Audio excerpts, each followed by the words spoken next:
بسم الله الرحمن الرحيم الحمد لله الذي هدانا لهذا وما كنا لنهتدي لولا أن هدانا الله لقد جاءت رسل ربنا بالحق والصلاة والسلام على الرسول الأمي سيدنا المؤيد بشيرنا المسدد نذيرنا المجدد المصطفى الأمجد والمحمود الأحمد أبي القاسم محمد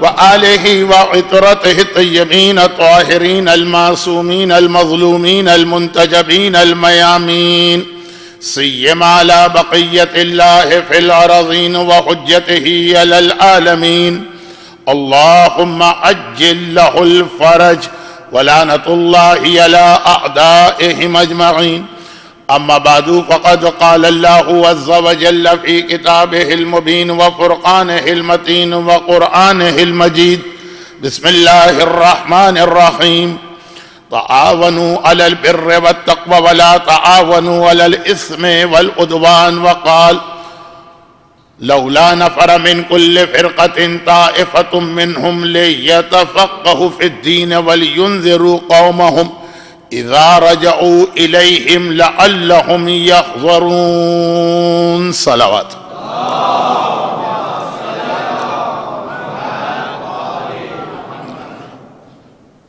قرآن کریم کی جس آیت کو آج کی مجلس کے لیے خاص سرنامہ کلام قرار دیا ایک آیت تو 2 دن سے اس لیے چل رہی تھی کہ شہزادی کونین کا اہم ترین لقب جو مولا نے بیان کیا نعم العون للعبادہ عون اور وہ آیت تعاونوا اور ولا تعاونوا ان 2 الفاظ کے درمیان پیغام دینے والی تو عون تعاون لا تعاون وہ تو 3-4 دن سے ایک عنوان چل رہا ہے لیکن دوسری جس آیت خاص آج کی مجلس کی حد تک تلاوت کی گئی ویسے تو یہ آیت تقریباً ہمارے تمام دینی مدارس کے مین گیٹ پہ لکھی ہوتی ہے حوزہ علمیہ میں یہ آیت آپ کو جگہ جگہ نظر آئے گی اجتہاد و تقلید کے دلائل میں اس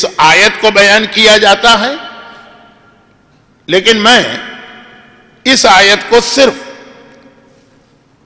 درمیان میں آیت کے درمیان میں جو ٹکڑا آ گیا ہے اس ایک لفظ کو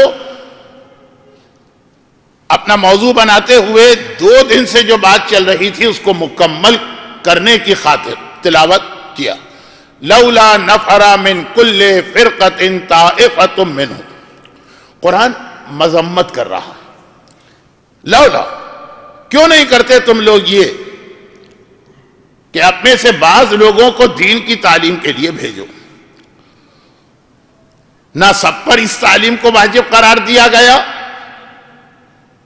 اور نہ ہی ہر ایک کو اسے روکا گیا بلکہ قرآن نے ایک سلیکشن کیا کہ من کل فرقۃ طائفہ ایک گروہ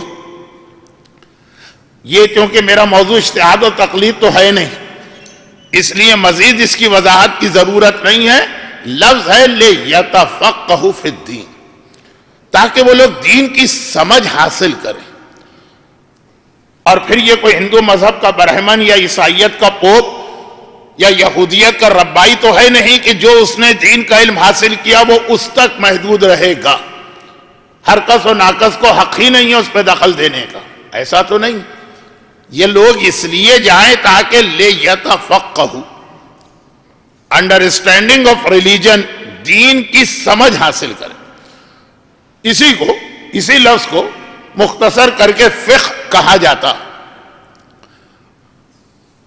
قرآن نے کہا ولی ينذر قوم اور اس کے بعد جو دین کی سمجھ انہوں نے حاصل کی ہے یہ اپنی قوم تک پہنچائیں اذا رجعوا الیہم جب یہ لوگ واپس آئیں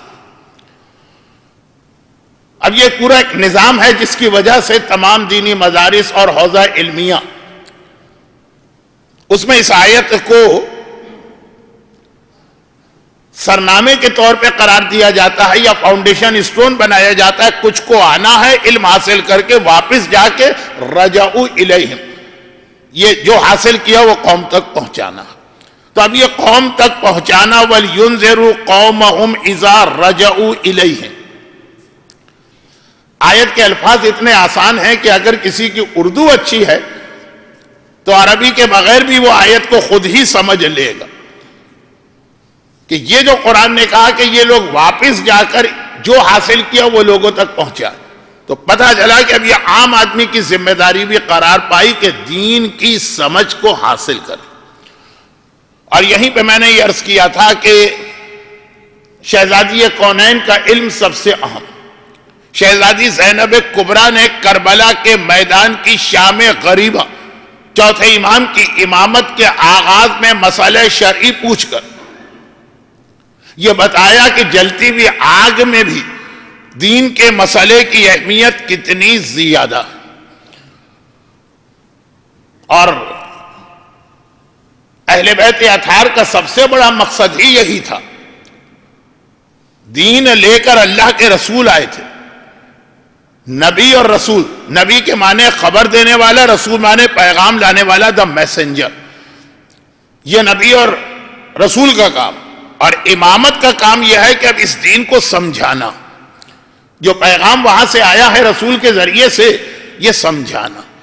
چنانچہ آج کی مجلس کا شروع کا 10 منٹ کا ایک حصہ، وہ بھی آگے چل کر جو ابھی تک میرے ذہن میں جمعرات جمعے اور ہفتے کی 2 مجلسیں ہیں، ہفتے کے دن 2 اور پھر جمعرات جمعہ، آخری 4 مجالس میں آگے چل کر اس آج کے 10 منٹ کے معروضے سے کافی مجھے استفادہ کرنا ہے. فی الحال جو میرے ذہن میں اس کے اعتبار سے بات کر رہا ہوں، اور وہ یہ ہے 10 منٹ کا معروضہ کے بعض اوقات ایک پوائنٹ تو میں نے 2 دن واضح کرنے کی کوشش کی کہ مراجع کے فتوے الگ ہوتے ہیں. چنانچہ جب کسی مرجع کا کوئی واقعہ سنیں گے تو آپ اس پر اپنے زمانے کا یا اپنے مرجع کا فتویٰ استعمال نہیں کریں گے. میں اس سے پہلے کئی بار ممبر سے بتا چکا ہوں کہ آخر کیا وجہ کہ میں علماء اور مراجع اور مجتہدین اور متقی اور صالح لوگوں کے اور اصحاب رسول اور اصحاب امام کے واقعات بہت بیان کرتا ہوں. کئی بار یہ بات ممبر پہ آ چکی، جس کی وجہ سے یہ مسئلہ مجھے زیادہ پیش آتا کہ جی آپ نے واقعہ یہ پڑھا، کتاب میں یہ لکھا. کس کی کتاب؟ کہا کہ توضیح المسائل آغا خوئی کی. تو واقعہ کیا میں نے آغا خوئی کا پڑھا؟ نہیں، واقعہ تو آپ نے میر باقر داماد کا پڑھا. تو میر باقر داماد کا واقعہ ہے تو ان کی کتاب دیکھنا پڑے گی. یہ 2 دن جو میں نے ایک بات آپ کے سامنے پیش کرنے کی ایک کوشش کی، وہ تو ایک بات. اس کے علاوہ ایک بات اور سنی. اسلام کے بہت سارے واجبات و حرام، کل حدیث، آخری حدیث جو آئی تھی کل، اس کا 3 اور 4 نکتہ، واجبات اور حرام. شہزادی کونین اپنے شیعہ کی جو پہچان بیان کر رہی، واجبات و حرام بہت سارے ایسے، 1-2 بھی نہیں، بہت سارے ایسے جو حالات اور زمانے کی وجہ سے بدلتے رہتے ہیں. واجب بدل جائے گا، حرام بدل جائے گا. یعنی بدلنے کا مقصد یہ کہ ہو سکتا ہے کہ ایک ہی مرجع کی زندگی، ابھی تک تو بات ہو رہی تھی کہ 2 الگ الگ مرجع ہیں تو دونوں پہ اپنا اپنا فتویٰ چلے گا. اب تو ہے کہ اگر ایک ہی مرجع تو اسی کی زندگی میں ہو سکتا کہ 10 سال پہلے مسئلہ کچھ اور ہو اور 10 سال کے بعد کچھ اور ہو. نہیں، یہ بھی ہو سکتا کہ اسی کی زندگی میں پاکستان کے لیے مسئلہ کچھ اور ہو اور لندن کے لیے کچھ اور ہو. شریعت ہفتے کی صبح کی جو مجلس ہے یعنی ظہر کی نماز کے بعد، فی الحال میرے ذہن میں اس جملے کی وضاحت اس مجلس کے لیے کہ شریعت مقدسہ قیام قیامت تک ایک ہی شریعت ہے، نہ کبھی بدلے گی، نہ کوئی اس کے اندر تبدیلی آئے گی. اور زمان و مکان کی قید سے مبرہ، کچھ موٹے موٹے الفاظ آ گئے. جو 14 صدی پہلے کا مسئلہ ہے وہی آج کا ہے، وہی آج سے 14 صدی بعد کا. جو زمین کا مسئلہ ہے وہی جب آدمی چاند پر جائے گا. اگلے چند سالوں میں مریخ پر تو بستیاں بس جائیں گی، کالونیاں بن جائیں گی، فلیٹ وغیرہ کھڑے ہو جائیں گے. فلیٹ تو نہیں کہتا، بڑے بڑے بنگلے بن رہے ہیں. تو وہاں بھی وہی مسئلہ رہے گا. لیکن بعض مسائل میں ایک عجیب انداز سے تبدیلی ہوتی، اور بڑے بڑے واجبات نہیں، بڑے بڑے نہیں، بہت سارے واجبات اور بہت سارے حرام میں۔ ایک لفظ یاد رکھیے گا، شاید ذہن میں رہ جائے تو بہت جگہوں پہ کام آئے گا۔ اس سے پہلے رک کر صرف یہ دو چھوٹی سی مثالیں ایسی دے دوں کہ جو ابھی میں مسئلہ بتا نہیں رہا ہوں، یہ مثالیں دے رہا ہوں تاکہ آپ کے ذہن اس طرف متوجہ ہوں۔ پہلی بات یہ ہے کہ میں نے ہی آج سے کئی سال پہلے اسی علاقے میں ایک مسئلہ شرعی یہ بتایا تھا کہ اگر کوئی آدمی نماز میں کھڑے ہونے کی طاقت نہیں رکھتا ہے تو وہ سجدہ زمین پہ بیٹھ کر کرے گا، کرسی کا سجدہ صحیح نہیں۔ اور آج یہ ہے کہ کرسی پر بیٹھ کر بھی نماز پڑھی جا سکتی ہے۔ اب وہ جو مسئلہ جب بتایا گیا تب بھی غلط نہیں تھا، آج جو بتایا جا رہا ہے تب بھی غلط نہیں۔ ایسا بھی نہیں ہے کہ 10 سال پہلے کسی اور مرجع کی تقلید ہو، آج کسی اور مرجع۔ اس وقت بھی مسئلہ آغا سیستانی کا تھا، اس وقت بھی مسئلہ آغا سیستانی کا۔ ایسا بھی نہیں ہے کہ اس مسئلے میں مجتہد نے مزید ریسرچ کر کے مسئلہ بدلا اور پھر بھی مسئلہ بدل گئے۔ اور چند مہینوں پہلے آغا سیستانی کے ایک مسئلے نے بہت زیادہ کنفیوژن کریٹ کر دیا تھا کہ حالت نماز میں اگر کوئی مسجد یا امام باڑے میں 2 سجدگاہیں استعمال کر کے نماز پڑھ رہا، کچھ لوگوں کی عادت ہوتی ہے کہ 2 سجدگاہ لیتے ہیں، ایک دوسرے پہ رکھ کے نماز پڑھتے ہیں، تو وہ نماز غلط ہے۔ بہت کنفیوژن اس کی وجہ سے ایک غلط فہمی اور اشتباہ پھیل گیا تھا۔ یہ وہی مسئلہ ہے جو آج سے 30 سال پہلے بڑے امام باڑے کھارادر کی ایک تقریر میں نے عرض کیا تھا کہ مجلس کے بعد اگر نیاز یا تبرک تقسیم ہو رہا ہے، چاہے وہ لوگوں کو دیا جا رہا ہو چاہے ٹیبل پہ رکھا جا رہا ہو، تو 2 تبرک یا نیاز لینا حرام ہے۔ اور یہ جو 40 سال پہلے یہ مسئلہ 1974-75 مجھے یاد پڑ رہا، جب باقاعدہ لوگ تھیلے لے کے آتے تھے نیاز بھر بھر کے لے جانے کے لیے، اس وقت یہ مسئلہ میں نے بتایا تھا، لیکن سجدگاہ کے حوالے سے مسئلہ اب آیا ہے، دونوں ایک ہی مسئلہ۔ اور اسی میں ایک مثال اور ملا لیجئے تاکہ بات ذرا متوجہ ہو ذہن کے، مولانا کوئی ادھر ادھر کی بات کر کے ٹائم ضائع نہیں کر رہے ہیں۔ ہاں، ہمیں ان چیزوں سے دلچسپی ہی نہیں ہے، وہ تو ایک الگ بات ہے۔ کہ تیسری بات یہ ہے کہ یہ سوال اکثر کیا جاتا ہے تو جس کا جواب ہمیشہ الگ ملتا کہ امام ضامن کا جو پیسہ ہے، مسافر پہنچ گیا منزل پر، اب یہ امام ضامن کے پیسے کا کیا کرے؟ یہ سارے مسئلے، اور اسی میں ایک جملہ اور شامل کر لیجیے تاکہ پتہ چلے کہ مسئلہ ہمارے معاشرے میں آدھا کچا چل تو رہا۔ اور وہ چوتھا مسئلہ یہ ہے کہ جی مولانا یہ جو ہمارے چہرے پہ تھوڑے سے کچھ بال ہیں، یہ داڑھی مانی جائے گی کہ نہیں مانی جائے گی؟ تو فوراً ایک صاحب بولیں گے کہ داڑھی تو 40 قدم سے نظر آنی چاہیے۔ یہ جو 3 4 5 میں نے جلدی مثالیں دے دی۔ اب اس کے اندر بڑے بڑے واجبات آ رہے ہیں۔ سجدے کا مسئلہ تو نماز کا مسئلہ ہے، بہت بڑا واجب۔ بڑے بڑے حرام اس میں آ رہے ہیں۔ بدترین گناہان کبیرہ میں سے ایک ہے اسراف یا فضول خرچی۔ یعنی اگر میں کمپیئر کروں اس گناہ کبیرہ کو تو مجھے ڈر لگتا ہے کہ لوگ بہت سارے جو چھوٹے گناہوں سے اپنے آپ کو بچانے چھوڑ دیں گے کہ ارے یہ تو پھر بہت چھوٹا گناہ نکل رہا۔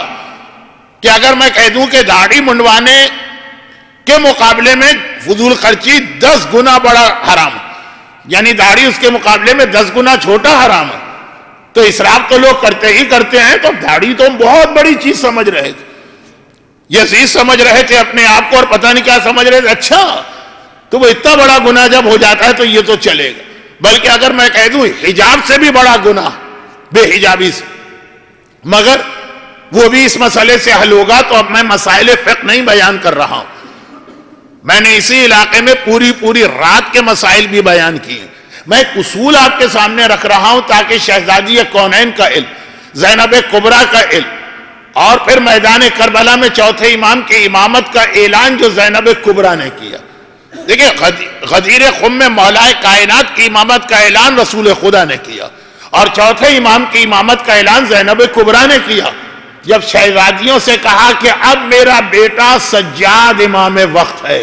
یہ امامت کا اعلان ہے. یہ من کنت مولا فہذا علی مولا کی کربلائی شکل ہے. وہاں اس طرح اعلان ہوا, یہاں اس طرح اعلان ہوا.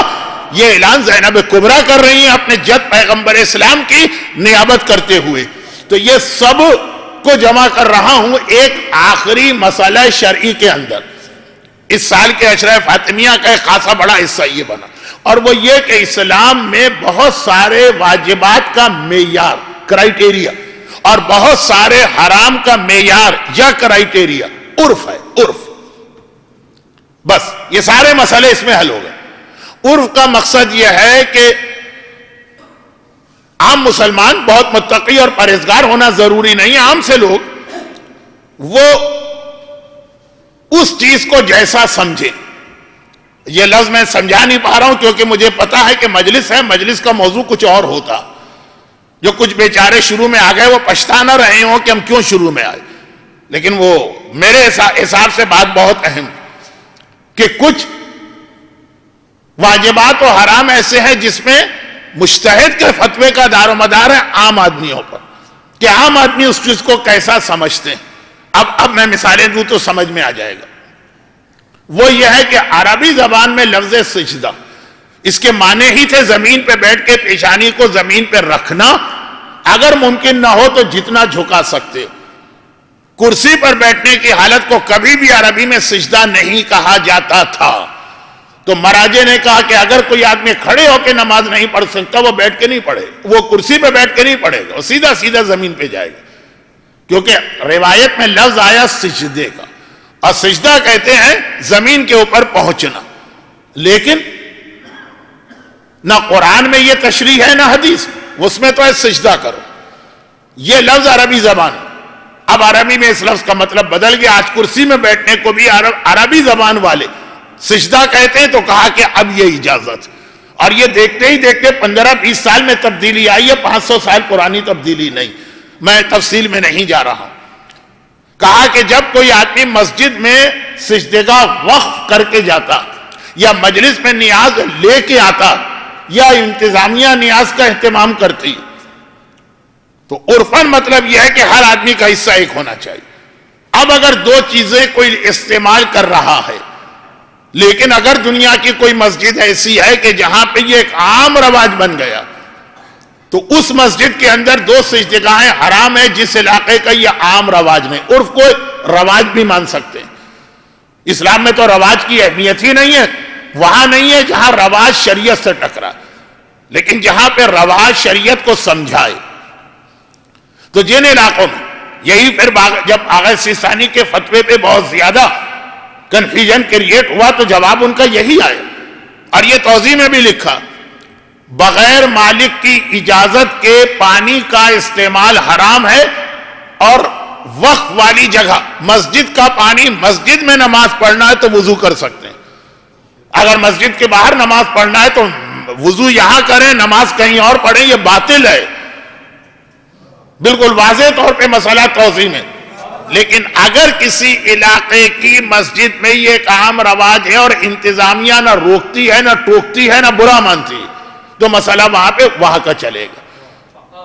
اسی طریقے سے اب یہ نہیں, یہ مثالیں ہیں تو بہت اہم لیکن بات بہت آگے بڑھ رہی. امام ضامن, کہا کہ امام ضامن جو آپ کے معاشرے کا طریقہ کار ہے اس کے استعمال میں, زکوٰۃ میں آپ کا معاشرہ نہیں چلے گا جو شریعت نے طریقہ بتایا, خمس میں آپ کا معاشرہ نہیں چلے گا جو سہم امام اور سہم سادات شریعت نے بتایا, روزہ نہ رکھنے کا فدیہ آپ کا معاشرہ نہیں چلے گا.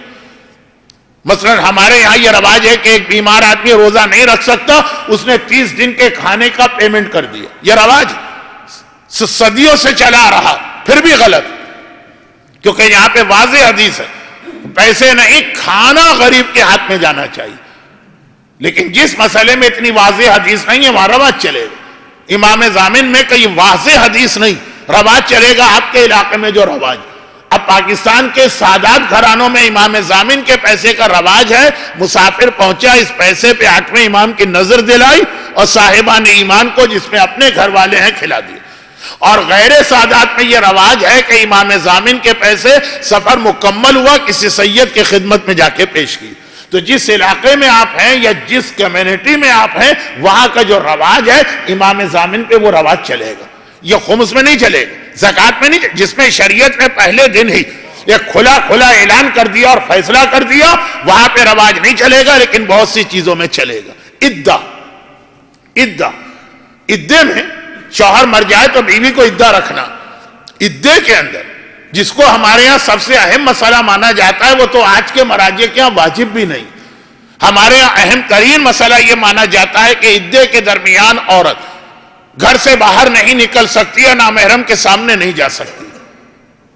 یہ تو آج کے مراجع اس کو واجب ہی نہیں سمجھتے, کہتے ہیں عدے میں گھر سے باہر جانے میں کوئی حرج نہیں.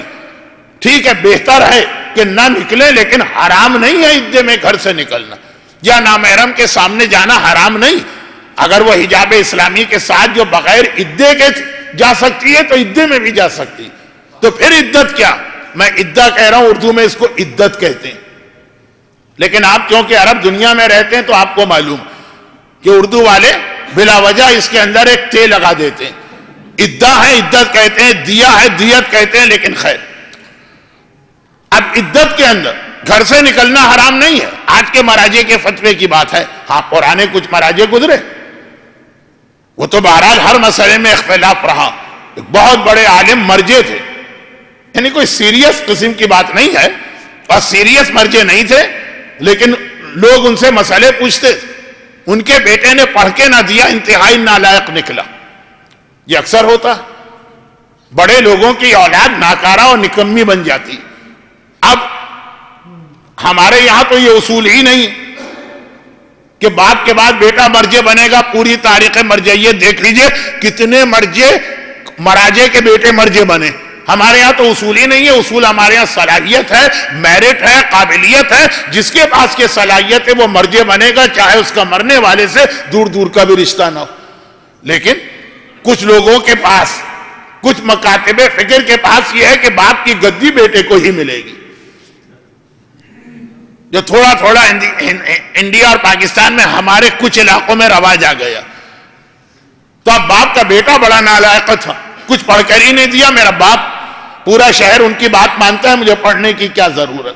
جب باپ کا آخری وقت قریب آیا, پتا ہے کہ گدی کا حقدار میرا بیٹا. شیعت میں ایسا نہیں, لیکن بہرحال جن علاقوں میں ہے, جن اب میں لفظ بھی استعمال نہیں کرنا چاہتا, جن اسکول آف تھاٹ میں ہے, اب کیا کرے گی, کیسے چلائے گا باپ کی گدی کا بیٹا. جب بھی کوئی مسئلہ پوچھنے آ جائے تو ہمیشہ کہہ دیا کرو کہ بھائی اس مسئلے میں اختلاف ہے, بعض علماء اس کو جائز کہتے ہیں, بعض حرام کہتے ہیں. یہ کہہ کے بات ٹال دیا کرو, ہمیشہ صحیح نکلو گے. اور واقعا وہ بیٹے نے سالوں تک سلسلہ چلا لیا, جو مسئلہ پوچھا گیا.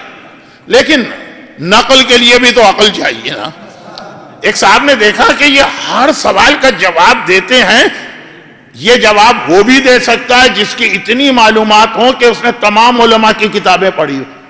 وہ یہ کہہ سکتا ہے نا کہ اختلاف ہے, اور یہ بھی وہ بھی کہہ سکتا ہے جو جاہلوں کا ان کا انداز لگ رہا کہ پڑھنے کی وجہ سے یہ نہیں کہہ رہے, کہ کسی نے ان کو رٹا دیا. تو جا کے پوچھ لیا کہ اللہ کے بارے میں آپ کیا کہتے ہیں. تو اختلاف ہے, بعض علماء کہتے ہیں ایک ہے اللہ, بعض کہتے ہیں ایک سے زیادہ. تو وہیں پکڑ پہ آ گئے. تو خیر,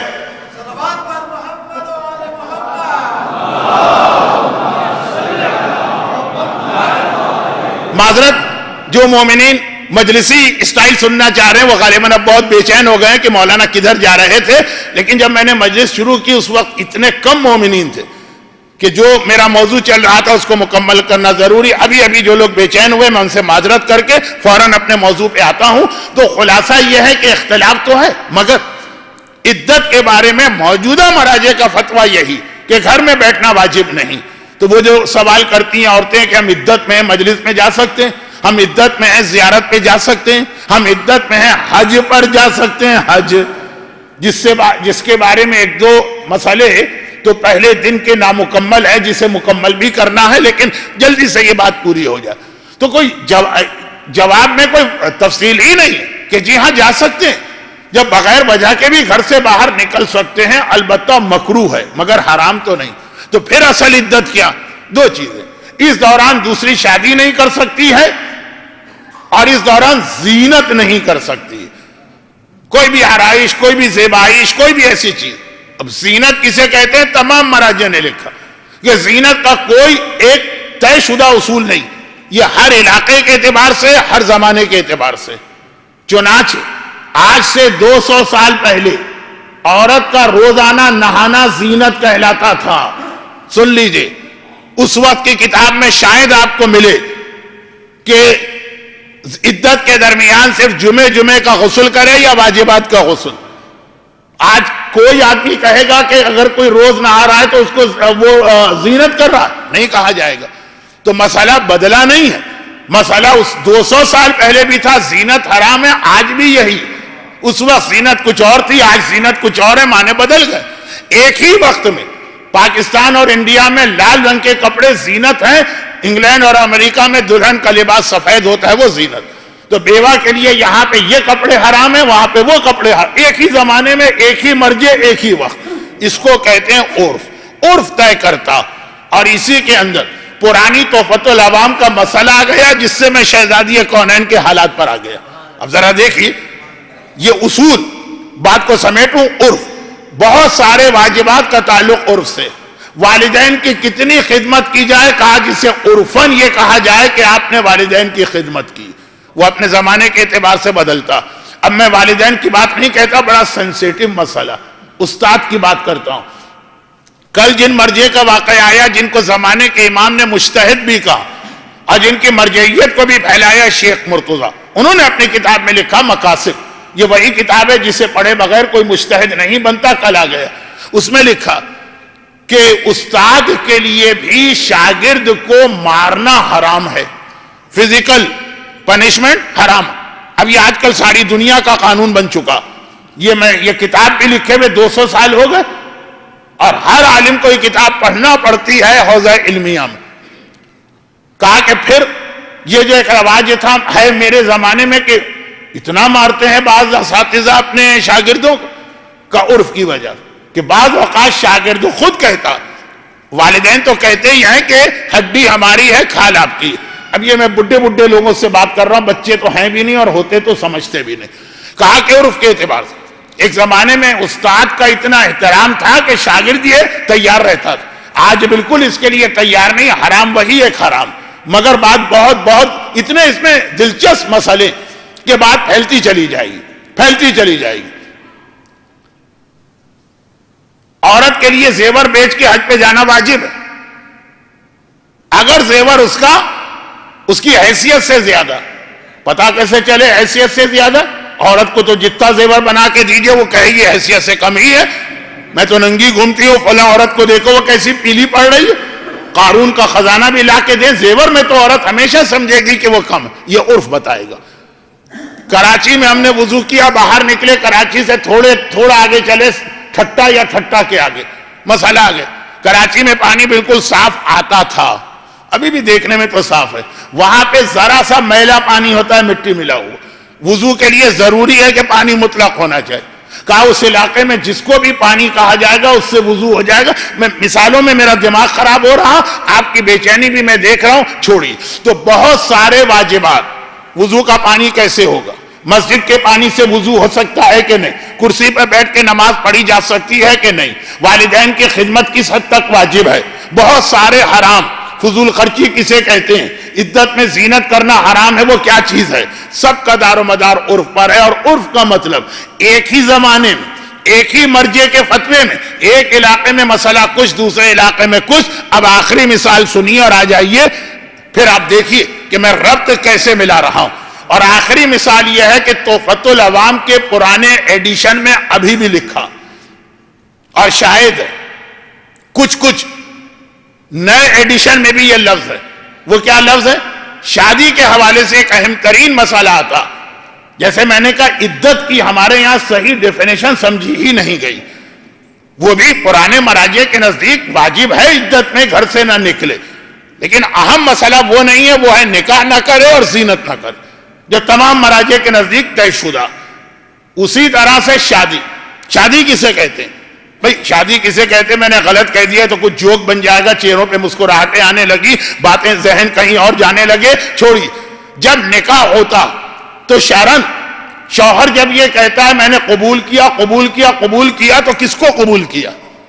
آپ کہیں گے اس لڑکی کو قبول کیا ہے کہ جو سامنے بیٹھی. نہیں، اس کے ساتھ بہت ساری ذمہ داریاں بھی اس شوہر نے قبول کی. سب سے پہلی ذمہ داری یہ قبول کی ہے کہ اس کا نان و نفقہ یا مینٹیننس مجھے دینا ہے. یہ دیکھیں، عورت جب کہتی ہے میں نے نکاح قبول کیا، وہ کیا قبول کر رہی؟ اس کو سب سے پہلے یہ قبول کرنا ہے کہ آج سے میں نے اپنے آپ پہ یہ پابندی لگائی کہ گھر سے بغیر شوہر کی اجازت کے باہر نہیں نکلوں گی. یہ معلوم ہونا چاہیے کہ میں کیا کہہ رہی. چھوٹی چھوٹی چیزوں میں آدمی 10 بار پڑھتا ہے کہ کاغذ پہ کیا لکھا ہے، پھر سائن کیا جائے گا. چیک کو بار بار دیکھتا ہے کہ ایک زیرو میں نے کہیں پہ زیادہ تو نہیں بڑھا دیا گیا، پھر سائن کیا جائے گا. چھوٹی چھوٹی باتوں. اور جو ساری زندگی کا مسئلہ ہے اس میں کیا تمہیں یہ دلہن قبول ہے، کیا میاں گڈے، کیا گڑیا قبول ہے، کیا وہ گل کیا کون سا لفظ وہ لکھنؤ والے بتائیں گے. خیر، تو خلاصہ ہے کہ یہ جو کہا کہ لڑکی سے تمہیں شوہر قبول ہے، لڑکے سے کہا تمہیں بیوی قبول ہے، ایسے ہی کہہ دیا قبول. ہاں ہاں کا مطلب کیا ہے؟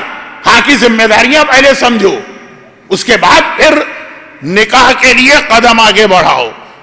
تو پہلی ذمہ داری لڑکی سے جب آ کے پوچھا گیا، بھئی پرانے زمانے میں تو پھر بھی لڑکیاں کہہ دیتی ہیں مولانا ہم نے تو ہاں کہا ہی نہیں. ارے ہم تو خود پوچھنے آئے تھے، پردے کے پیچھے سے آواز آئی تھی، کہا میری خالہ نے کہہ دیا تھا. اس لیے کہ پہلے تو شرم و حیا کا ماحول تھا نا، لڑکیاں بولتی کہاں تھی.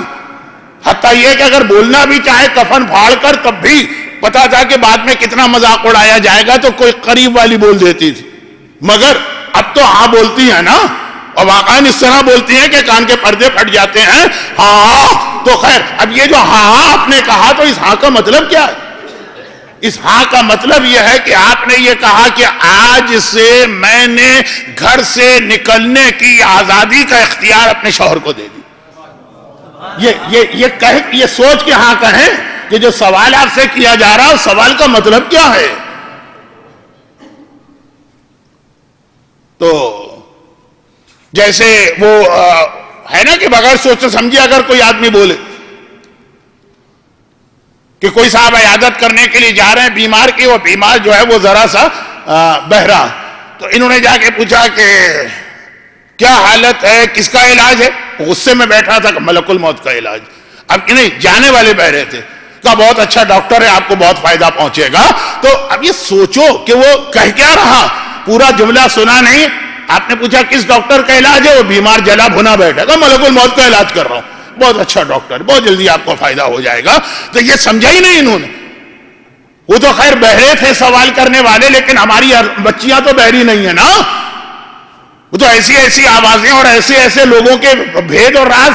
ہاں کا مطلب کیا ہے؟ پہلی بات یہ ہے ہاں کا مطلب کہ آج سے میں گھر سے باہر نہیں نکلوں گی جب تک کہ میرا شوہر اجازت نہیں دے گا. یہ بعد میں آ کے کہتے کہ یہ ہے شریعت، تو ہم کو پتہ ہی نہیں تھا. تو ہاں کس بات کے لیے کہہ گئے تم؟ اور جب شوہر کہتا ہے، پوچھتے ہیں کہ بھائی فلاں ابن فلاں آپ کا نکاح فلاں بنت فلاں کے ساتھ اتنے روپے مہر پہ پڑھوں، آپ نے اجازت دی؟ کہ بالکل اجازت دی. قبول. تو کیا قبول کیا؟ سب سے پہلی بات یہ قبول کی ہے کہ آپ اس کے زندگی بھر کا نان و نفقہ اور مینٹیننس دیں گے. حیثیت ہو تب بھی دیں گے، حیثیت نہ ہو تب بھی دیں گے. یہ جملہ یاد رکھیے گا، حیثیت نہ ہو تب بھی دیں گے. کیسے دیں گے یہ بات کل آئے گی، اب تو وقت نکلا جا رہا. تو اب نان و نفقہ، تو اب یہ تو بات بعد میں آئے گی کہ حیثیت ہو کہ نہ ہو کا مطلب کیا ہے. لیکن نان و نفقہ کہتے کسے؟ کس چیز کا نام ہے نان و نفقہ؟ کس چیز کا نام ہے مینٹیننس کا؟ یہ عرفی چیز، یہ کوئی ہارڈ اینڈ فاسٹ چیز نہیں. تو تحفۃ العوام کے پہلے ایڈیشن میں لکھا ہے کہ اپنی بیوی کو سال میں 2 جوڑے سردی کے 2 جوڑے گرمی کے بنا کے دو، اور ہر موسم میں 1 مرتبہ اس موسم کا پھل اس کو کھلا دو. بس یہ نان و نفقہ ہے. کیونکہ 200 سال پہلے جب واقعاً کپڑا اتنا مہنگا بھی تھا اور لوگ بہت عرصے اس کو چلاتے تھے، 2 جوڑے 6 مہینے کے لیے مور دین انف عرف کے اعتبار سے ٹھیک تھے. اب وہی تحفۃ العوام آج نہیں چلے گی. آج 2 جوڑے دینے سے کام نہیں چلے گا. آپ یہ بھی نہیں کہہ سکتے کہ ہماری نانی اور ہماری ماں نے تو اسی میں زندگی گزاری. تو آپ بھی پہلے کسی ٹائم مشین میں بیٹھ کے اس زمانے میں جائیے. موبائل آپ کو چاہیے جو ماں نے کبھی دیکھا بھی نہیں. ڈش اینٹینا آپ کو چاہیے جو آپ کی نانی نے کبھی دیکھا بھی نہیں. فیس بک کا اکاؤنٹ آپ کو چاہیے جو آپ کی پردادی نے کبھی دیکھا نہیں. سہولتیں ساری آج کی چاہیے, ذمہ داریوں کے لیے 200 سال پہلے کا حوالہ دے رہے. اب یہ ایک بہت اہم مسئلہ ہے نانو نفقے کا, کہ اب یہ مثالیں بھی بہت ساری ہیں. نانو نفقہ اب یہ کسے کہتے ہیں؟ یہ عرف ہے. عرف کا مطلب کیا؟ جس علاقے کی بچی اس علاقے میں عام طور پر اس حیثیت کے لوگ, اب ہو سکتا ہے پاکستان کے اندر کچھ اور مسئلہ ہو اور انگلینڈ اور امریکہ میں کچھ اور, تو ایک ہی مرد اب اگر سستانی کو خط لکھ کے بھیجی کہ بھئی شادی ہوئی ہے اور مجھے اپنی بیوی کا مینٹیننس دینا, کتنا دینا؟ وہ یہی کہیں گے کہ جس علاقے میں آپ رہ رہے ہیں اور جس خاندان میں آپ نے شادی کی ہے اس کے اعتبار سے.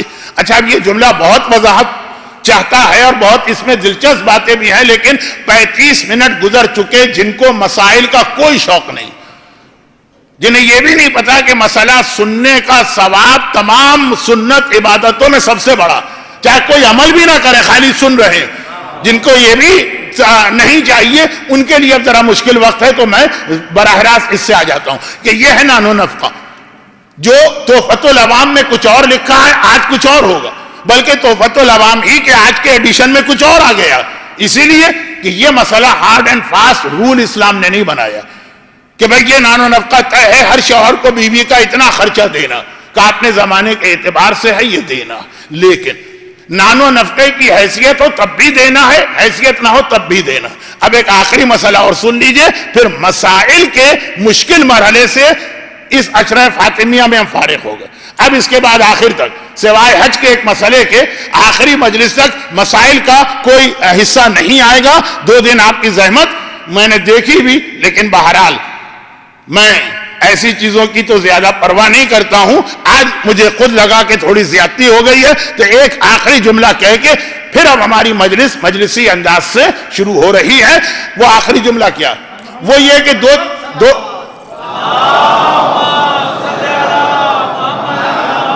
چیزیں ایسی جن میں یہ اختلاف ضرور ہے کہ بعض علماء کہتے ہیں کہ 2 چیزیں نکاح کی شرط ہیں, اگر یہ 2 چیزوں کو نظر انداز کر دیا گیا تو نکاح ہی غلط.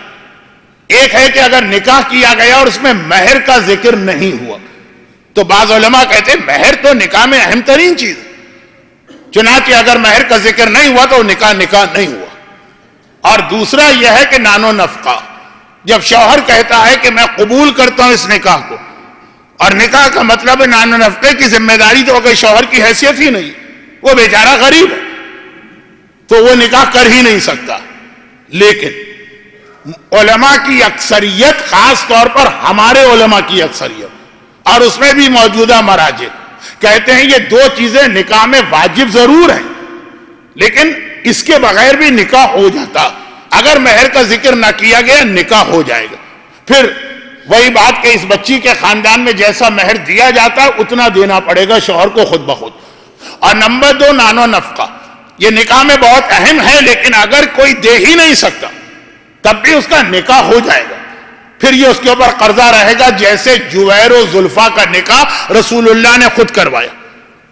مشہور واقعہ ہے نا جویر و زلفا کا, یہ نکاح رسول اللہ نے خود کروایا, اور اس حالت میں کروایا کہ جویر بیچارہ چیختا رہا, یا رسول اللہ میرے پاس خود کچھ کھانے کے لیے نہیں ہے, میرے پاس خود کچھ رہنے کے لیے نہیں.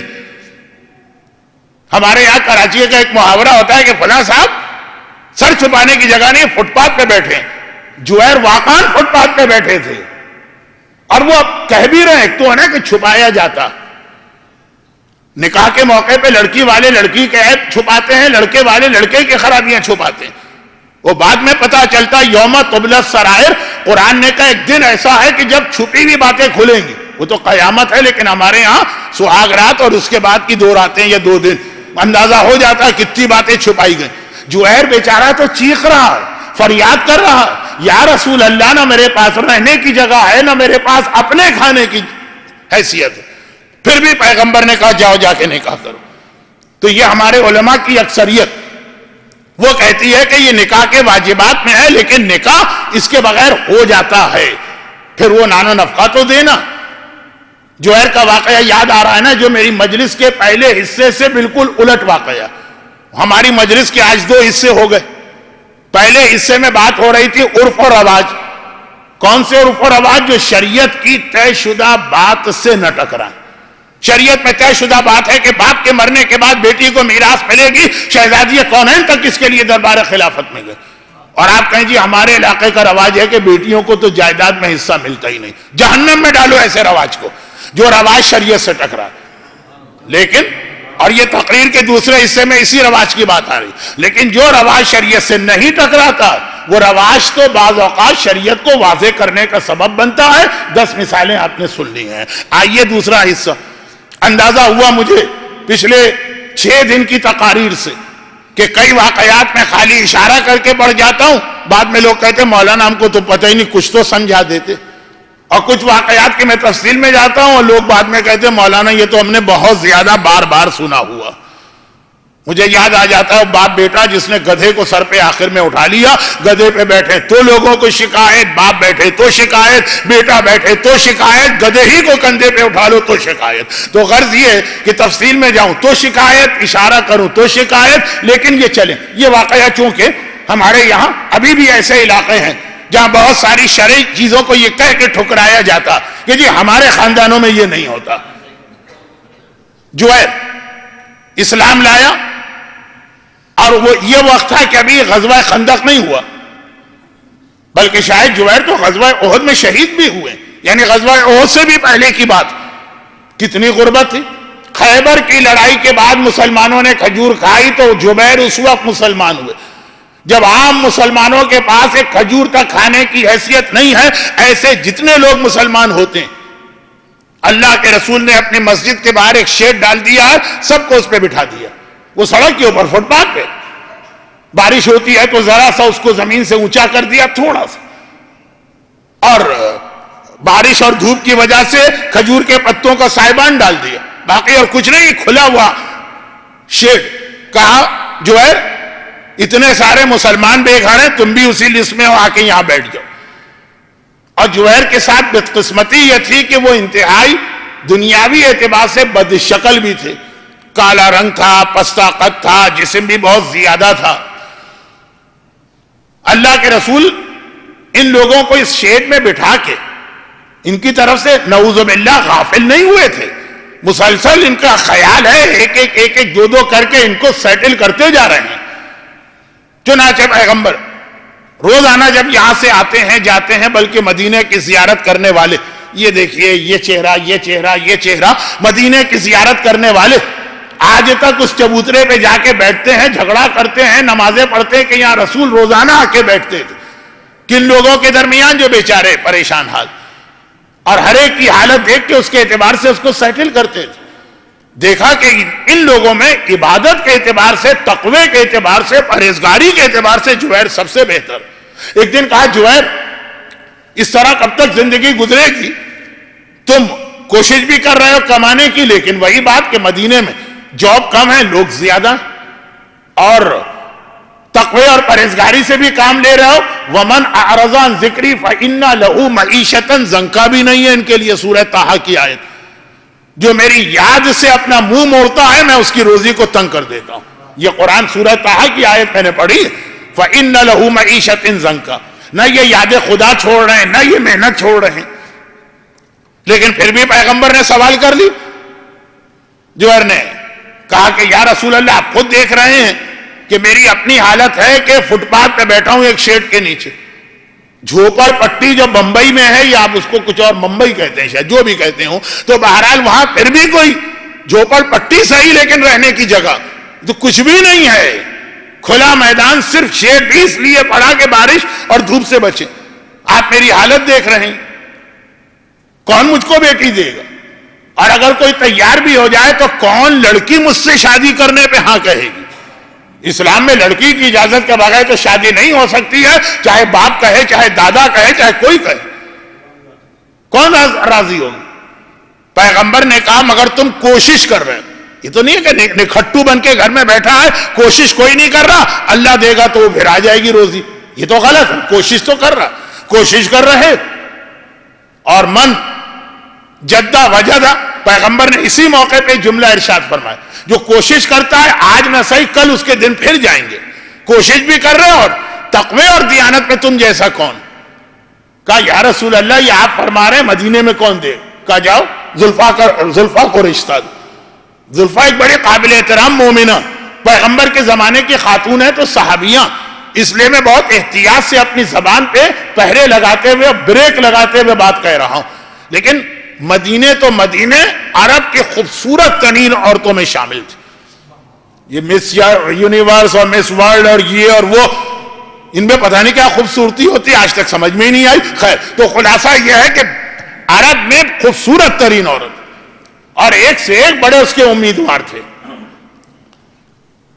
اور اس کا باپ اپنے قبیلے کا سردار ہے، اور اتنا غرور بھرا ہوا سردار، مغرور، ایروگینٹ، ناک پہ مکھی نہ بیٹھنے دے۔ پیغمبر نے بھی بھیجا تو کس کے پاس جاؤ، جا کے زلفا کا رشتہ دو۔ یا رسول اللہ میں تو اس کے سامنے زلفا کا نام نہیں لے سکتا، مار دے گا، وہ قتل کر دے گا۔ پیغمبر نے کہا لیکن میں بھیج رہا ہوں۔ اب تو کہنے کی، اعتراض کرنے کی، رکنے کی، ہیزیٹیشن کی کوئی گنجائش ہی نہیں، چلا گیا۔ یہ واقعہ مراجع اپنے درس اجتہاد میں اس مسئلے کی دلیل کے طور پہ پیش کرتے ہیں کہ نان و نفقہ نکاح میں واجب تو ہے لیکن حیثیت نہ ہو پھر بھی نکاح ہو سکتا۔ دلیل کے طور پہ لکھتے ہیں رسول نے جوہر کو بھیجا، جو پہلے سے یہ شکایت کر رہا، لاری روپے نہیں دے رہا کہ جی بڑی جائیداد ہے میری اور مدینے کے باہر میری کوٹھیاں کھڑی ہیں اور شہر کے باہر میرے اتنے سارے باغات، نہیں، خود کہہ رہا، لیکن پیغمبر نے کہ جاؤ رشتہ دو۔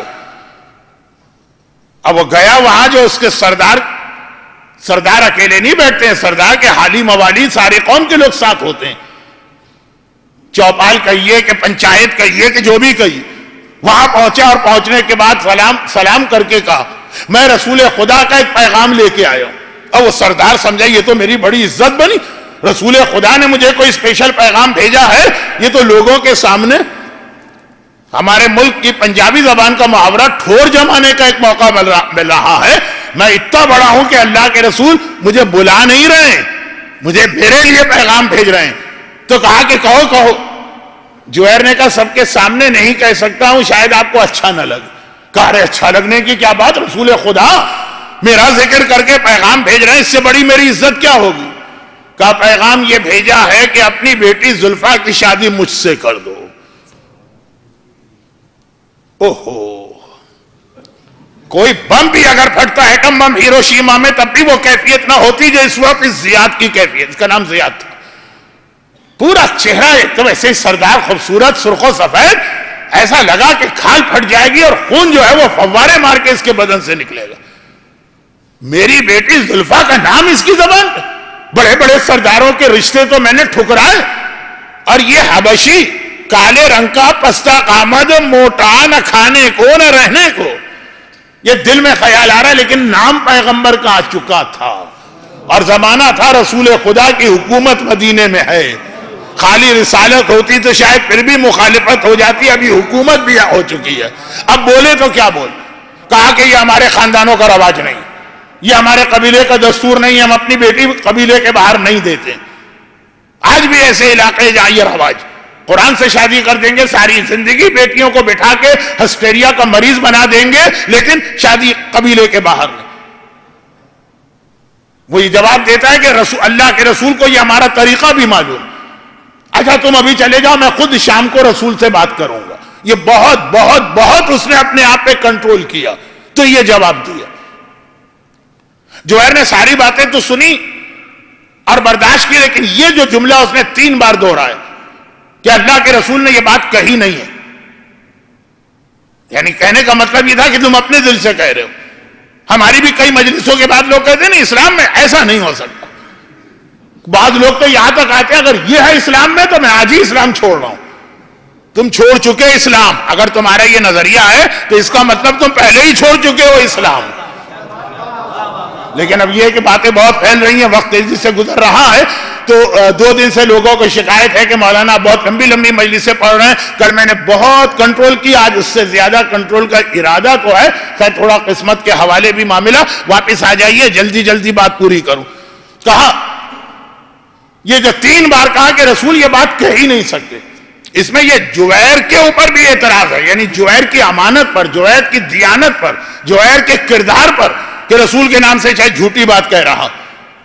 باقی ساری باتیں برداشت کی، جویر نے سر جھکایا، واپس پلٹے، پہلے سے ہی معلوم تھا۔ وہاں پہ آدمی کو مایوسی نہیں ہوتی جہاں پہلے سے ہی پتا ہو کہ کیا ہونا۔ پیغمبر کے اتنے اصرار پہ آئے تھے لیکن معلوم تھا، چنانچہ واپس چل۔ لیکن باہر نکلتے نکلتے کہنے لگے، جو یہ کہہ رہا یہ اسلام تو نہیں۔ اتنا تو جویر کو بھی اسلام پتا ہے، مسجد النبوی کے سامنے بیٹھتے ہیں، رسول خدا کا ہر خطبہ سنتے ہیں، یہ اسلام تو نہیں۔ زلفا، اس کا کمرہ قریب تھا، دیکھا کہ ایک بڑا ہے تو بڑا بدشکل انسان، لیکن تقوی کے بھی ایک آثار ہوتے ہیں اور ساتھ میں جملہ۔ چنانچہ کنیز کے ذریعے باپ کو بلوایا، کہا ابھی جو آدمی نکل کے جا رہا ہے اسی گلی کے کارنر پر ہے، یہ کیا کہہ رہا ہے کہ یہ اسلام نہیں ہے، اسلام نہیں ہے، آپ نے کیا ایسی بات کہی؟ باپ نے کہا کہ بیٹی سنو، تیرے لیے اپنا رشتہ لے کے آیا۔ کہا مگر اس کی حیثیت کیا ہے جو یہ رشتہ لایا؟ خود بیٹی نے بھی یہی کہا نہیں، یہ کہہ رہا میں نہیں لایا، رسول اللہ نے مجھے بھیجا۔ رسول اللہ نے بھیجا، یہ جو زلفا نے سنا۔ کہا بابا پھر آپ نے اس کو واپس کیوں کیا؟ کہا تیری وجہ سے واپس کیا، تو جیسے خوبصورت سردار کی بیٹی اتنے بدشکل اور غریب گھر میں کیسے جائے گی؟ کہا اگر رسول نے کہا ہے تو میں اس سے بڑی قربانی دینے کو تیار ہوں۔ سردار کہتا ہے کیسے پتا چلے رسول نے کہا ہے کہ نہیں کہا؟ کہا اسے واپس بلائی، بٹھائیے، کسی غلام کو بھیج کر رسول سے تصدیق کرا لیجئے، اسے رسول کے پاس جا کر نہ نہیں کہنا ہے، پہلے تصدیق کرا لیجئے۔ جب بیٹی اتنی اصرار کر رہی ہے کہ بابا اگر آپ نہیں مانے میں خود نکلتی اور اسے بلا کے لاتی اور رسول کے پاس جاتی، تو اب باپ بھی گھبرا گیا، جویر کو بلوایا، غلام کو بھیجا، پیغام رسول، غلام گیا رسول کے پاس، آ کے رپورٹ دیتا ابھی میں نے کوئی بات کہی بھی نہیں تھی کہ رسول اللہ نے کہا کہ اپنے آقا سے پوچھ کے جو میرا قاصد تھا جبیر وہ آیا کہ نہیں آیا، اور اس کو ہاں بولا گیا کہ نہیں بولا گیا، تو کوئی بات کرنے کی گنجائش ہی نہیں ہے۔ ادھر زلفا خود ایک ہنگامہ کر رہی کہ مجھے اسی سے شادی کرنا ہے کیونکہ رسول اللہ نے اس کا رشتہ منتخب کیا، رسول سے بہتر رشتہ کس کا ہوگا؟ چنانچہ یہ شادی ہوئی اس حالت میں کہ گھر میں کھانے کو کچھ نہیں۔ اب سردار کہتا ہے کہ لے کے کہاں جاؤ گے اپنی دلہن کو؟ فٹ پاتھ پہ دلہن کو تو نہیں بٹھایا جاتا، مکان بھی میں دیتا ہوں، نان و نفقہ بھی میں دیتا ہوں، اور دلہن تیار ہو کے بیٹھی، جویر سہاگ رات کو حجلہ عروسی میں داخل ہو۔ آگے کیا پڑھنا تو نہیں چاہیے لیکن نہیں، بہت اہم پیغام۔ اندر گئے، زلفا پہ نگاہ ڈالی۔ اب یہ گھونگٹ وغیرہ تو ہندوستانی رسم و رواج، لیکن ویسے گھونگٹ کا پردہ اسلام نے بہت اہم مانا۔ حج کا مسئلہ یاد کیجئے، یہ حج کے دونوں مسئلے کل یا پرسوں۔ تو خیر بغیر گھونگٹ کے بیٹھی ہے دلہن، محرم آ رہا ہے اس کے پاس، شرم اپنی جگہ پہ، جیسے ہی زلفا پہ نگاہ پڑی، جیسے بہت ہی خوبصورت جب بہویں آتی ہیں تو ساس یہ بھی کرتی ہیں، گھر کی بتیاں بند کر دیتی ہیں، ضرورت نہیں ہے سارے چراغ بجھا دو، میرا چاند تو یہاں آ رہا۔ یہ جو آج چاند ہے نا، 2 ہفتے کے بعد اسی سے پوچھئے گا اسی ساتھ سے کہ کل موہی کیا بنتی ہے، لیکن خیر یہ عورتوں کا لفظ میری زبان پہ اچھا نہیں لگتا ممبر پہ۔ تو واپس آئیے زلفا، جویر نے دیکھا سجدے میں گرے۔ بیوی کے پاس جاتے وقت وضو کر کے جانا مستحب ہے، یہ تو ہر ایک کو معلوم، وضو میں تو تھے، اب جو سجدے میں گرے تو صبح سر اٹھائے، اب باہر نکلے، کام کاج بھی کرنا ہے، مسجد میں بھی جانا ہے، فجر کی نماز، عورتیں آئیں، زلفا نے کیفیت بتائی کہ شوہر تو میری طرف آیا ہی نہیں۔ چلو خیر 3 راتیں یا ایک کتاب میں 7 راتیں ایسی ہی گزری۔ سردار رسول خدا کے پاس پہنچا، کہا یا رسول اللہ شادی تو میں نے آپ کے کہنے پہ کر دی، لیکن لگتا ہے کہ جویر کو ضرورت ہی نہیں ہے کسی بیوی کی، آج 7 راتیں ہو گئی ہیں، بیوی کو اس نے نگاہ اٹھا کے نہیں دیکھا۔ جویر پیغمبر نے بلوایا، کہا جویر یہ کیا بات ہوئی، شادی کیوں کی گئی ہے؟ کہا یا رسول اللہ میرے دل میں جیسے ہی میں اپنی دلہن کے کمرے میں جاتا ہوں ایک خیال یہ آتا ہے کہ میں حبشی، میں کالے رنگ کا، کالے رنگ میں بھی اگر فیچرز اچھے ہوں تو کالا رنگ بھی بہت اچھا ہے، لیکن میرے خد و خال بھی انتہائی برے، بس شکل، بس صورت، پستہ قامت، فربہا جسم، بے گھر، نہ میری کوئی فیملی، نہ میرا خاندان، ایک لفظ میں کہہ دیتا ہوں جس پہ کچھ لوگوں کو اعتراض ہوگا، لیکن جوہر کہہ رہے نہ میرے حسب نسب کا پتہ، اور مدینے آنے کے بعد میں نے صرف ایک ہی تو کام کیا، اسلام قبول کیا۔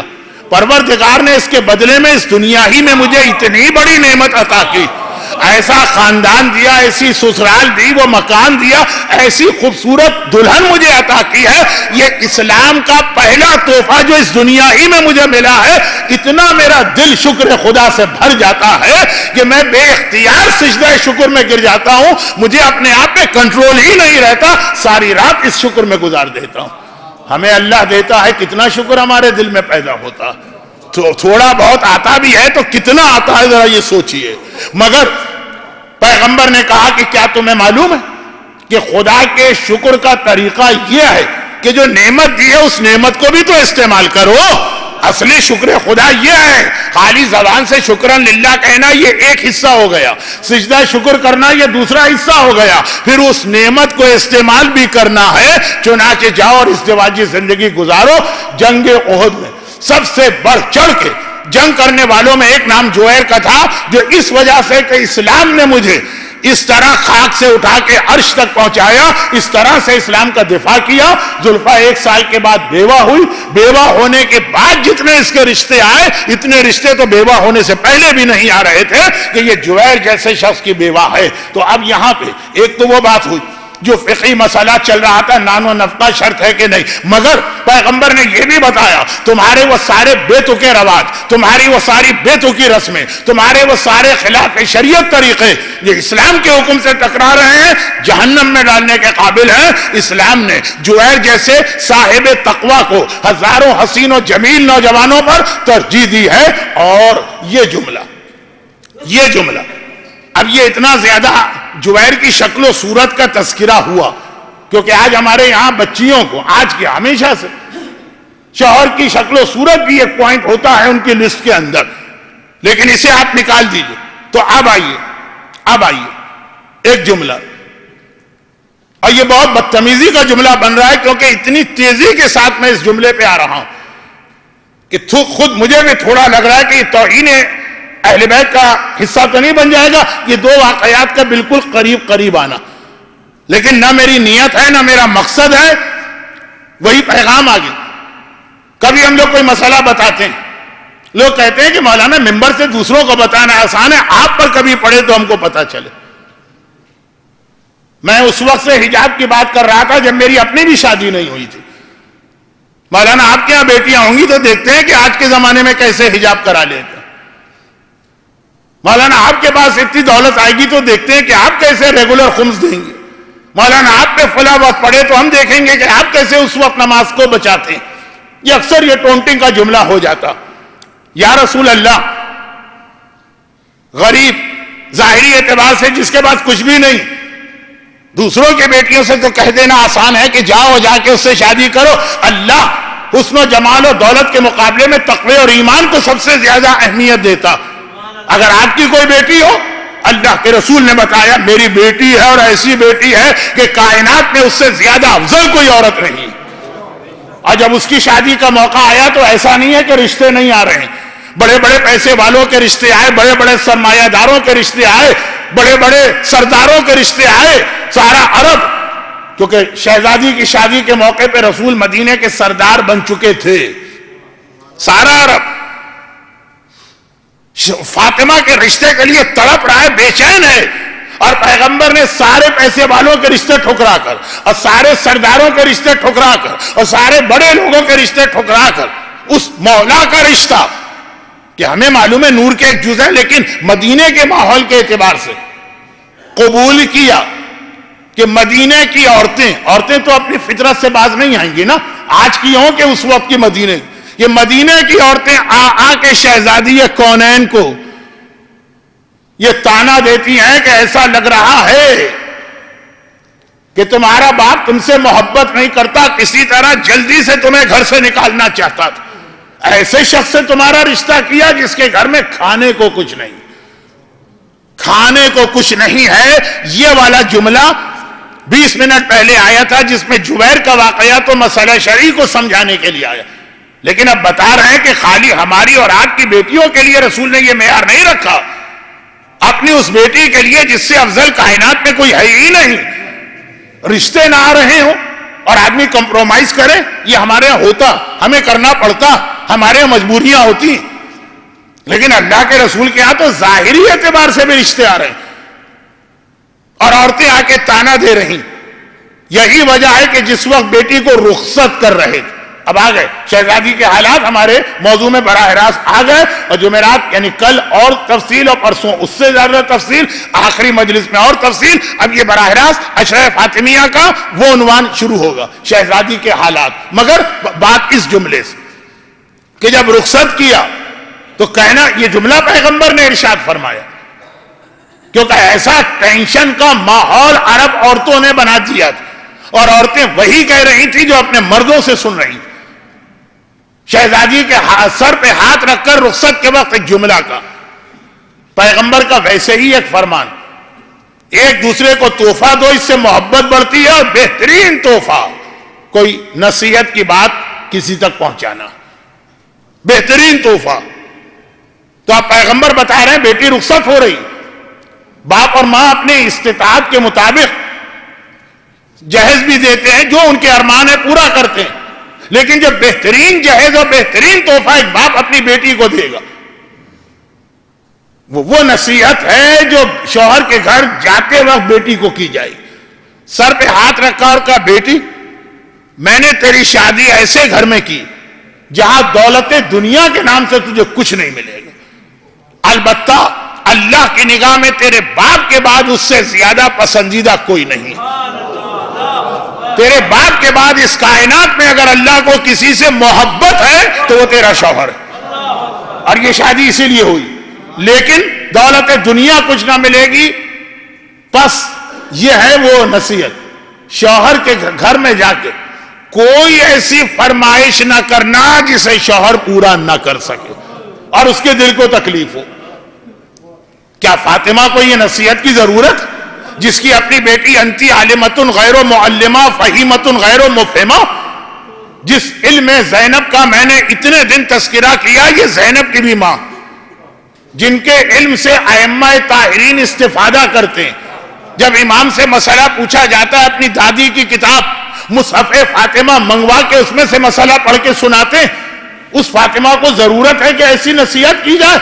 یہ نصیحت کا انداز ہی بتا رہا ہے کہ بظاہر خطاب فاطمہ سے کیا جا رہا ہے، سنایا ہم کو، آپ کو اور ہماری بچیوں کو سنایا جا رہا، پیغام ان کو دیا جا رہا، اور باپ اور ماں کی ذمہ داری قرار دی جا رہی ہے کہ بیٹی کو رخصت کرتے وقت، ہمارے یہاں آج کل بیٹی کو رخصت کرتے وقت پہلے زمانے سے مطلب کوئی 500 سال پرانی بات نہیں کرتا ہوں، اکثر میرے زبان پہ کچھ پرانی باتیں آتی تو لوگ سمجھتے ہیں کہ یہ حضرت نوح کے بیٹوں کے ساتھ کھیلے ہوں گے بچپنے میں، اس وقت کی بات کر رہے ہیں، نہیں، یہ کوئی 40-50 سال پہلے کی بات۔ بیٹی کو رخصت کرتے وقت ٹریننگ دی جاتی تھی، کیا ٹریننگ؟ کھانے پکانے کی، گھر کا انتظام کرنے کی، کپڑے میں اگر چھوٹی موٹی کوئی سلائی کرنا اس کی، کس طرح امور خانہ داری، جہاد المرأت حسن التبول، عورت کا جہاد یہ ہے کہ وہ اپنے گھر کے نظام کو بہترین چلائے، 3 دن پہلے کا واقعہ، یہ ٹریننگ دی جاتی، آج ٹریننگ دی جاتی، کس طرح سے شوہر سے مطالبے کیے جاتے ہیں، کس طرح اس کی ساری تنخواہ پہ قبضہ کیا جاتا، کس طرح سے اسے گھر والوں سے لے کے الگ کیا جاتا، یہ ٹریننگ دی جاتی۔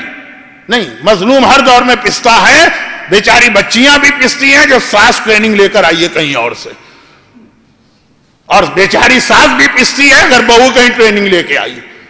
لیکن میں ابھی جنرل ایک بات کر رہا ہوں، کل شب جمعہ، ابھی سے بتا دوں اس لیے کہ کل آپ کو اس علاقے میں بہت مجلسیں ملیں گی، چوائس ہوگا آپ کے پاس۔ کل کا میرا موضوع پورا کا پورا عذاب قبر، ابھی سے بتا دیتا ہوں، میں کسی کو دھوکے میں نہیں رکھنا چاہتا، لیکن شہزادی کی سیرت کی روشنی میں رہوں گا میں اپنے اس عنوان کے اندر کہ واقعہ بھی آج کی طرح نہیں کہ 50 منٹ ایک موضوع پہ بات کی، آخر میں 5 منٹ شہزادی کا واقعہ لا کے یہ ثابت کیا کہ یہ شہزادی کے حالات ہیں، نہیں، پوری 55 منٹ کی تقریر ہی شہزادی کے حالات پر ہوگی، مگر عذاب قبر، کیونکہ شب جمعہ ہے۔ آج بس یہ آخری جملے سن لیجئے، اور وہ یہ ہے کہ پیغمبر نے بتایا کہ بہترین تحفہ جو ایک باپ یا ماں اپنی اولاد کو دے سکتی وہ دنیاوی چیزیں بھی دے، پھٹے ہوئے کپڑے میں نہ رخصت کرے۔ وہ جناب خدیجہ طاہرہ کی سہیلی آئی تھی کہ نہیں آئی تھی؟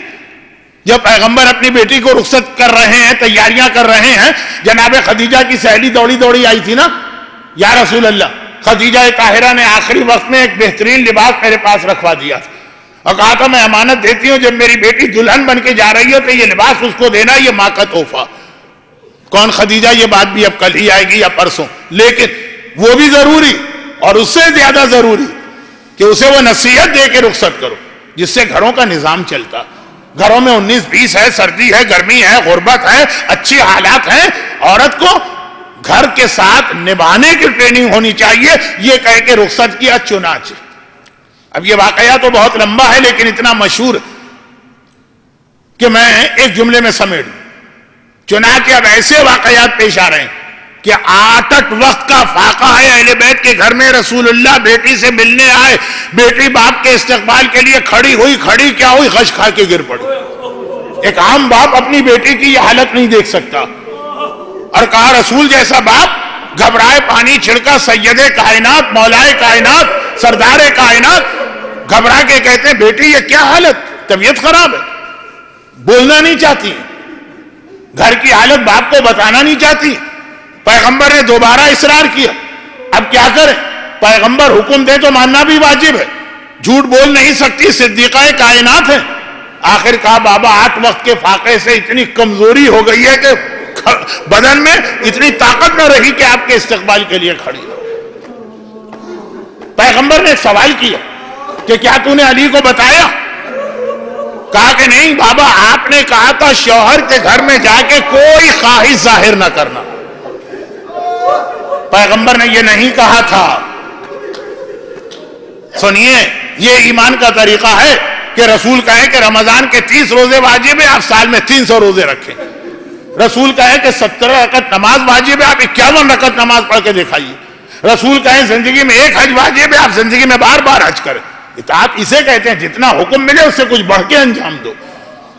کہا بابا، باپ نے کیا کہا تھا؟ بیٹی ایسی کوئی بات نہ کہنا جو شوہر پورا نہ کر سکے۔ فاطمہ کہتی ہے بابا آپ کا جملہ سن کے میں نے اسی وقت عہد کر لیا تھا، شوہر کے گھر میں مجھے کوئی فرمائش و خواہش کرنا ہی نہیں ہے، وہ بات کا مسئلہ ہے کہ پورا کر سکے کہ پورا نہ کر سکے۔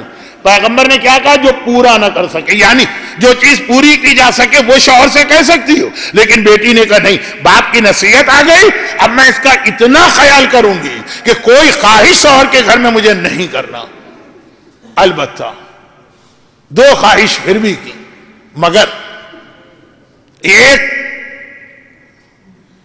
جو خواہش ہے وہ بھی شوہر سے نہیں کی، صرف ایک خواہش فاطمہ کی ملتی ہے۔ ایک تو انار والا واقعہ ہے، وہ تو اتنا معتبر نہیں۔ بابا آپ حج پہ جا رہے ہیں، حج کرنا، حج کے لیے فاطمہ تڑپی، اور حج سے وہ مسئلہ میرے ذہن میں آ گیا جو پہلی دن اشارہ کر کے میں آگے بڑھا تو لوگ اب تک اس کا انتظار کر رہے ہیں، تو انشاءاللہ اب آخری 2 دن میں آ جائے گا، شاید کل ہی آ جائے۔ یہ خواہش شوہر سے نہیں کی، کیونکہ جب رسول حج پہ جا رہے تھے مولا تو مدینے میں تھے ہی نہیں، مولا تو یمن میں تھے، وہاں کے گورنر یمن سے آئے تھے، مکے میں رسول کو جوائن کیا۔ یہ خواہش باپ سے کی تھی۔ بیٹی اتنا حق رکھتی ہے، باپ سے کہا تھا بابا آپ جا رہے ہیں مجھے بھی لے جائیے۔ شوہر سے صرف ایک خواہش کی تھی، اور وہ یہ کہ اے ابو الحسن میں بابا کا ماتم کرنا چاہتی ہوں، مجھے ماتم کے لیے ایک مکان بنا کے دیں۔ ساری زندگی اگر فاطمہ نے کوئی خواہش ظاہر کی، باپ سے خواہش کی مجھے اللہ کا گھر دیکھنا، اور شوہر سے خواہش کی کہ مجھے عزاداری اور ماتم کے لیے گھر چاہیے۔ بیت الحزن یا بیت الاحزان جو مولا نے سلمان فارسی کے ساتھ مل کے بنایا، وہ زہرا کی خواہش پہ بنایا نا۔ زہرا نے بھی اگر کچھ مانگا، دولت دنیا میں سے کچھ نہ مانگا، درہم و دینار میں سے کچھ نہ مانگا، سونے اور چاندی میں سے کچھ نہ مانگا، مانگا تو ماتم کو مانگا، مانگا تو عزاداری کو مانگا، مانگا تو اس جگہ کو مانگا جہاں ماتم کیا جاتا۔ بیت الحزن دنیا کا پہلا امام باڑہ کیونکہ یہ تو گھر بنا ہی حزن اور ماتم کے لیے تھا. لیکن یہ بیت الحزن فاطمہ نے کب مانگا تھا؟ یہ اس وقت مانگا تھا جب فاطمہ کو مدینے میں ماتم کرنے سے روک دیا گیا. دیکھیں ماتم کی پابندی عجیب پابندی ہے. فاطمہ کے بدن پہ کوڑا پڑا، یہ مصائب چل رہے ہیں نا 2 دن سے. فاطمہ کی پسلیاں ٹوٹی، فاطمہ کا محسن شہید ہوا، فاطمہ کی آنکھوں کے سامنے ابو الحسن کے گلے میں رسی باندھ کے کھینچا گیا، فاطمہ کے گھر کا دروازہ چلا، اور آخر میں فاطمہ کو ماتم سے روکا گیا. لیکن فاطمہ کا جملہ کیا تھا؟ جب بابا سے ملاقات ہوگی تو پہلی فریاد یہ کروں گی کہ بابا بیٹی کو باپ کا ماتم بھی نہ کرنے دیا گیا. کوڑا بعد میں، ٹوٹی ہوئی پسلیاں بعد میں، محسن کی شہادت بعد میں، جلا ہوا دروازہ بعد میں، علی کے گلے کی رسی بعد میں، ماتم فاطمہ کی نگاہ میں ماتم سے روکنا اتنا بڑا ظلم ہے کہ سب سے پہلے فاطمہ بابا سے یہ فریاد کریں گی. اور وہ کیسے؟ فاطمہ ٹوٹی ہوئی پسلیاں سنبھال کے دیوار پہ ہاتھ رکھ کے ہر نماز پڑھتی ہیں، اور اس کے بعد ایک ہی کام ہے، ماتم اور ماتم اور ماتم اور ماتم. علی کو بلایا گیا، ابو الحسن فاطمہ کو روک دیں. وہ دن کو بھی ماتم کر رہی ہیں، وہ رات کو بھی ماتم کر رہی ہیں. ہم پورے ماتم پہ پابندی نہیں لگا رہے، لیکن ان سے کہیے یا دن کو ماتم کر لیں یا رات کو ماتم کر لیں. ہمارے کام رکتے ہیں دن کو، ہمارا آرام ختم ہوتا ہے رات کو. ایک مہلت تو ہمیں ملے. فاطمہ ابو الحسن میرے مولا نے ذمہ داری ادا کی، پیغام پہنچا دیا. فاطمہ نے اب طریقہ اختیار کیا، روزانہ صبح کی نماز کے بعد بچوں کو لے کے شہر مدینہ سے باہر جاتی ہیں، ایک درخت کے نیچے اس کے سائے میں بیٹھ کر سارا دن ماتم کرتی ہیں. شام کو حجرے میں آتی ہیں، ساری رات حجرے میں ماتم کرتی ہیں. ایک دن جب فاطمہ صبح تو نکلی معمول پر، شام کو آئیں، مولا نے دیکھا فاطمہ کا سارا چہرہ جھلسا ہوا ہے، جلا ہوا ہے، لو کی لپیٹ میں آیا ہوا ہے. گھبرا کے حلال مشکلات، مشکل کشائے کائنات نے اپنی بیوی کو اس مشکل میں دیکھا، گھبرا کے پوچھا بنت رسول آج کیا ہوا؟ کہا کہ وہ درخت کاٹ کے پھینک دیا گیا جس کے سائے میں بیٹھ کے میں ماتم کرتی تھی، آج وہ درخت بھی نہ تھا، کاٹ دیا گیا. فاطمہ واپس نہیں آئی، فاطمہ نے ماتم نہیں روکا. درخت کاٹ دیا گیا تو کاٹ دیا جائے. جلتی زمین پہ فاطمہ بیٹھ گئی، جلتے سورج کے نیچے فاطمہ بیٹھ گئی، سارا دن بابا کا ماتم کیا. بس اتنا کہا اے ابو الحسن اب ایک ایسا گھر بنا دیں جہاں میں اپنے باپ کا ماتم کروں. سلمان کو بلا کے یہ گھر بنایا. فاطمہ کا طریقہ پوری زندگی کے آخری دنوں میں آخری 3 دن چھوڑ کے یہ رہا. مگر یہاں پہ ایک جملہ میں ہمیشہ کہتا ہوں، اسی پہ مصائب ختم. وہ کیا جملہ؟ روزانہ فاطمہ گھر سے اس طرح باہر جاتی ہے، ایک ہاتھ میں حسن کا ہاتھ ہے، حسین کا ہاتھ ہے، دوسرے ہاتھ میں عصا ہے. حسن ماں کے ساتھ ساتھ ہیں. یہ پہلے اس درخت کے نیچے جا کے بیٹھتے تھے، پھر سارا دن جلتی سورج کے نیچے بیٹھے، پھر اس مکان میں جا کے بیٹھے. سارا دن فاطمہ ماتم کرتی ہیں. عجیب مجلس ہے، آپ نے زندگی میں سینکڑوں مجلسیں سنی ہیں، ایسی مجلس کبھی نہ سنی ہوگی. مجلس پڑھنے والی ایک معصومہ ہے، مجلس سننے والے 2 معصوم ہیں بس، اور کوئی نہیں ہے. پڑھنے والا بھی معصوم، سننے والے بھی معصوم. اب مجھے یہ نہیں پتا کہ مجلس میں فاطمہ سارا دن کیا کہتی ہیں، مگر اتنا یقین ہے اپنا ہی لکھا ہوا نوحہ تو ضرور پڑھتی ہوں گی. صبت علی مصائب لو انہا صبت علی الایام سرنا لیا لیا. سارا دن اپنا لکھا ہوا نوحہ پڑھا. شام کو واپس آئیں، عصا ہاتھ میں لے کے واپس آئیں. بس عزاداروں آخری جملہ سنو. فاطمہ عصا تھام کے صبح کو گئیں، شام کو عصا تھام کے آئیں. فاطمہ کے ہاتھ میں عصا آ گیا، فاطمہ کے ہاتھ میں عصا آ گیا. عصا تو بڑھاپے کی نشانی ہے، عصا تو پیری کی علامت ہے. رسول کی بیٹی کی عمر کیا تھی کہ عصا تھامنا پڑا؟ 70 سال، 65 سال، 60 سال نہیں، تاریخ کہتی ہے صرف 18 سال. صرف 18 سال. 18 سال میں فاطمہ اتنی بوڑھی ہو گئی کہ بغیر ہنسا کے نہ چل سکی. ارے دنیا میں آپ کو جوانی میں اس طرح بوڑھا ہوتے کوئی نظر آیا؟ ہاں ایک اور نظر آیا، ایک اور، لیکن وہ بھی اسی گھر میں. یا فاطمہ 18 سال میں اتنا بوڑھی ہوئی، یا شام سے واپس آ کر میرا مولا سجاد جوانی میں بوڑھا ہو گیا. الشام الشام الشام. اجرکم علی اللہ علی ولعنۃ اللہ علی اعدائہم اجمعین. خداوندہ رسول کی اس معصومہ، مظلومہ، مستحدہ، مقہورہ بیٹی فاطمہ زہرا کے ان مصائب، ام المصائب کے ان مصائب کا واسطہ جنہوں نے میرے مظلوم آقا سجاد کو جوانی میں بوڑھا کر دیا. جو لوگ آج کی مجلس میں مصروف گریاں ہیں، ان کو، ان کے گھروں کو، ان کے گھر والوں کو، ان کی روزی کے ذرائع کو، ان کی اولادوں کو ہر آفت و پریشانی سے محفوظ فرما. غم حسین کے سوا ہمیں کوئی غم نہ دے، اور غم حسین تو مرتے دم تک، قیامت تک، بلکہ جنت میں بھی عطا فرما. دنیا بھر کے صاحبان ایمان کی حفاظت فرما. بیماروں خصوصاً محترم شمس کنانی صاحب اور غلام عباس جمانی صاحب کے والد، ان کو شفاء کاملہ عطا فرما. مرحومین کی مغفرت فرما. جو بے اولاد ہیں انہیں صاحب اولاد فرما. جو صاحب اولاد ہیں انہیں اولاد کے ہر صدمے سے محفوظ فرما. خداوندہ صاحبان ایمان کو روزی کی ہر پریشانی سے محفوظ فرما. ہم سب کو سیرت اہل بیت پہ چلنے کی توفیق عطا فرما. مظالم کے انتقام کے لیے امام زمانہ کے ظہور میں تعجیل فرما.